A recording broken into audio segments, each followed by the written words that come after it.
Expect more right now. You're watching Wave 3 News. Good morning, everyone. Welcome to Wave 3 News Sunrise here at 6 o'clock. Big story we're following this morning. You're looking live right there. 64 eastbound between Grinstead and Cannons Lane shut down after a fatal accident just about 2.5 hours ago. Catherine Kington live on the scene this morning will bring us the very latest details, but causing big time backups across all of Wave Country if you're trying to get onto 64 eastbound. On a better note, fabulous day yesterday before the rain came. Christy put the Halloween decorations out finally, and it was so autumn-like with the wind blowing and all that, and then the storms rolled in. Yep. Here we go. Here we go. More fall-like. We do have those cooler temperatures just waiting for us. Now, right now, it's really not that bad. It feels like it did. Yeah. We're going to take a look at that extended forecast. We do have some chilly temperatures ahead. I'll show you that in just about 8 minutes. And back to that breaking news we're following on the roads this morning. Again, that deadly crash has closed down Interstate 64 eastbound. The crash happened between Grinstead and Cannons just after 3 this morning. Wave 3 News reporter Catherine Kington joins us now live with the very latest details.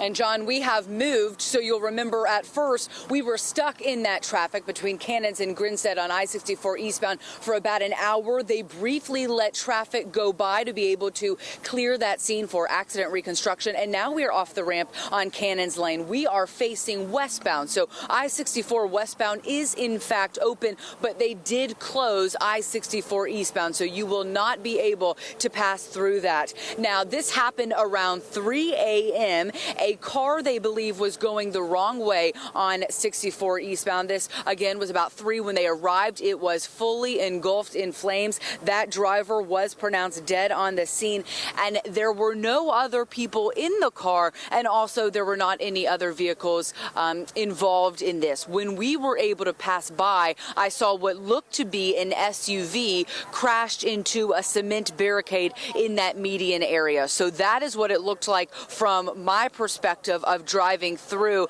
and the entire exterior and interior were burned through. It was just a gray car of soot really at that point, because again it was fully engulfed when they arrived. So what you're seeing right now are lanes on 64 eastbound moving, 64 westbound moving. 64 eastbound is going to be closed for several hours. So you do want to find another way to get to your location this morning commute to be able to get there safely. Back to you. All right, Catherine, in at 6:03, let's look at the map here. Now, some good news just happened here in the last 5 minutes. This big backlog we had of traffic coming up on Lexington, and as people were stacked up trying to find a way up and around in the junction, it was backing way up in St. Matthews. That is now cleared up. You're green, good to go, as people have finally kind of figured it out here. That purple section right there is the closed off section, and then backing out, you can see no other problems whatsoever. 65 in both directions coming in the junction, good. 71 good as well, and the Snyder and the Watterson. Another check of your traffic coming up here in a couple of minutes. Now, new on Sunrise, at least one person was shot at an apartment complex in Louisville overnight. It happened at the Imperial House Apartments on Leith Lane just before midnight. MetroSafe tells us that person was driven by car to Jewish Hospital, then transferred to U of L Hospital. Right now, we're still working to find out how serious the injuries are, but we do know LMPD's 6th Division and the Homicide Unit are investigating. They're asking anybody with any information to come forward. Happening today, the newest section of the Louisville Loop will be unveiled. The latest segment runs from LG&E's Mill Creek Station to Riverside to Farnsley-Morman Landing. It runs 2.6 miles. This segment's the first new construction on the Ohio River Levee Trail section of the loop since 2008. When it is all complete, the Louisville Loop will come out to 100 miles. Mayor Greg Fisher will help open the newest part by taking part in a ceremonial bike ride with city leaders and LG&E reps. Mayor Fisher will also announce plans for something called Resurfaced 3 days at 10th Street later today. The newest edition of Resurfaced opens Thursday, runs through Saturday night near 10th and Round Streets along the Ohio River. It's the second year for the program, which takes vacant parts of Louisville and turns them into party spaces. Governor Steve Beshear is calling this next story an early Christmas gift. The new downtown I-65 bridge will open in December. That is 4 months ahead of schedule. During the first year the bridge is open, traffic going both directions will be allowed to go through, so the Kentucky Bridge can shut down for redecking to make it last longer. Governor Steve Beshear says before the new bridge opens, pedestrians get a chance to check it out. And it will allow the peoples of Kentucky and Indiana to walk out and take ownership of this bridge. The plan is to have only 2 lanes of traffic each way on the new bridge. While it's a 2-way bridge, that's about a lane fewer per direction. That will last about a year. The scheduled completion is December 9th, 2016. Well, $7.4 million gone. This morning, investigators are searching for millions of dollars missing from the Southeast Bullitt Fire Department. A new independent audit found an additional $3 million unaccounted for yesterday. That's in addition to the $4.4 million state audit discovered. Records are lacking, though, and the numbers obviously aren't adding up. The district is trying to regain control of the fire equipment and the department bought. The Vanishing Act comes as residents are paying the highest tax rate for the fire service at 10 cents for every $100. The taxpayer paid this money. The taxpayer needs to own the property. The two parties at odds, the Fire Protection District and the Fire Corporation. They'll be in court next Monday to find out who will stay in charge. In the meantime, former Fire Chief Julius Hatfield faces allegations of fraud. Sunday became one of the deadliest days in Louisville this year after 3 people were shot and killed and then a 4th died from her injuries yesterday. This morning, we've learned more about one of the shooting victims. In Shively, 22-year-old Deshaundre Davis was shot and killed at Dixie Highway and Ralph Avenue. Wave 3 News learned he is the brother of one of the suspects in the Nariah Miller murder case, DeMarcus Tramber. We talked to Davis and Tramber's sister. It's just the same stuff that's happening over and over.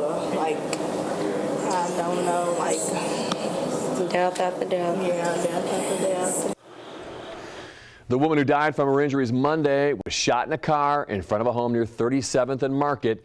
That shooting happened in the same area where 16-month-old Nariah Miller was murdered last year. 6:07 now on your Tuesday. Happening tonight, Democrats debate for the first time in the race for the White House. But the big question, will 5 or 6 people be on stage? The latest updates on Vice President Joe Biden's big decision next. Plus, 2 weeks after a bus crash kills a 5-year-old, a family says the bus driver involved had a speeding problem, but her records come up clean for her school district. And the rain is out of here for now. Is it safe to get the car washed, or is rain right around the corner? We'll take a look at that extended forecast. And here is a look at your Kentucky Lottery jackpots. The Mega Millions is $75 million and the Powerball is $70 million. The Kentucky Lottery, fueling imagination, funding education. 73 on Thursday. We'll have your 7 day in 5 minutes. New on Sunrise this morning, it's been a little more than 2 weeks since 5-year-old Jaden Hawkins died when he was hit by a school bus after he got off of it.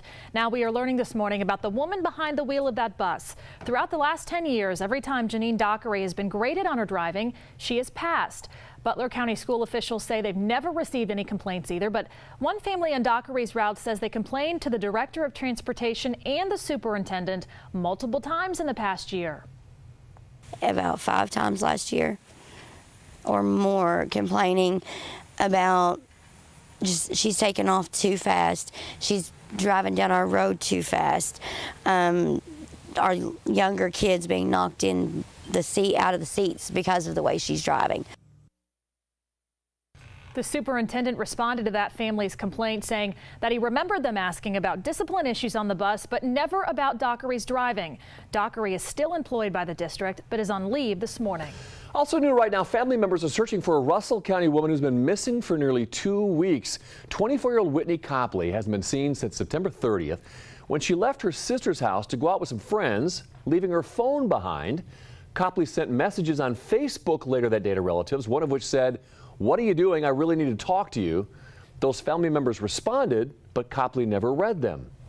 She had 2 young girls, one's 7 years old and one's 2. At this point, I have one of them, and my Lisa has the other. And, you know, the 7-year-old just wants to know where her mom is. Now, witnesses saw Copley with 2 men. Here they are, Josh Wilkie and Chris Woodall, later that night. Both of them are now in jail for probation violation and a bench warrant.